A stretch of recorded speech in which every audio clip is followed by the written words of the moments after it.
লালমনিরহাট সীমান্তে push in 10 জনকে আটক, বিএসএফের অমানবিক আচরণ, সীমান্তে উত্তেজনা।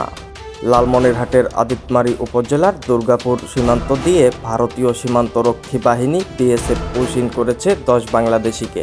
বৃহস্পতিবার সকালে স্থানীয়রা তাদের সীমান্ত এলাকায় ঘোরাফেরা করতে দেখে সন্দেহ হলে খবর দেন বিজিবিকে। পরে দ্রুতই ঘটনাস্থলে পৌঁছায় দুর্গাপুর বিউপি ক্যাম্পের বিজিবি সদস্যরা।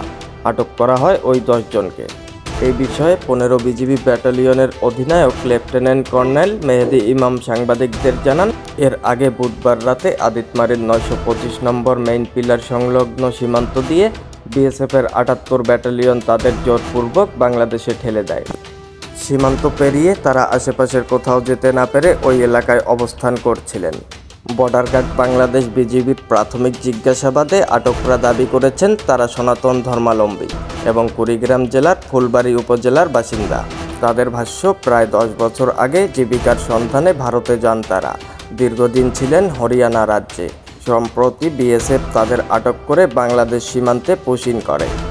এই বিষয়ে বিজিবি বলেছে তাদের পরিচয় যাচাই বাছাই চলছে। তথ্য প্রমাণ নিশ্চিত হলে আইন অনুযায়ী প্রয়োজনীয় ব্যবস্থা নেওয়া হবে।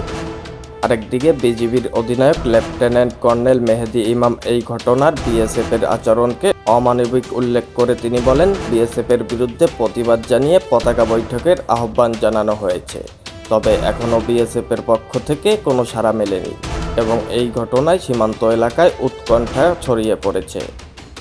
এআই রাজীব, খবর, লালমনিরহাট।